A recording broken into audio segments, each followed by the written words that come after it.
متابعيني الاعزاء، ازيكم؟ عاملين ايه؟ يا رب تكونوا بخير. النهارده مع بعض هنعمل صينيه بطاطس باللحمه. معايا الخضار بالشكل ده: توم، طماطم، جزر، فلفل، بصل في الخلاط. وكمان معايا بصل هنا مقطعاه صغير كده في الصينيه، تبلته بملح وفلفل. وهنا اللحمه سلقتها واديتها يعني وش تحمير كده عشان يبقى لها طعم.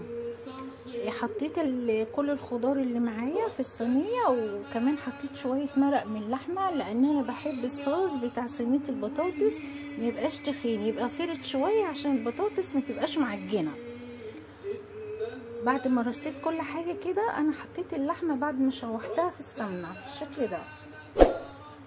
بديها التشويحه دي بس عشان احس ان هي ليها طعم كده. وتوابل طبعا: ملح، فلفل، كزبره، كمون، بهارات لحمه، معلقه خل صغيره برضو بتدي طعم، بتفرق لانها برضو بتديني مزازه. برضو معلقه شاي كده صغيره، سكر يعني معلقه صغيره اللي هي معلقه الشاي، برضو بحطها في الصوص كده سكر عشان يبقى طعم جميل معايا.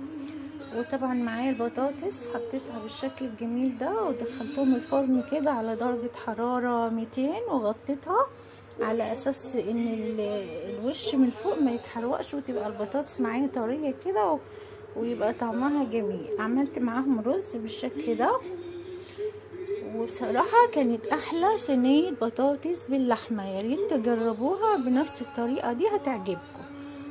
وما تنسوش حبايبي تشتركوا في القناة وتفعلوا زر الجرس عشان يوصل لكم كل جديد.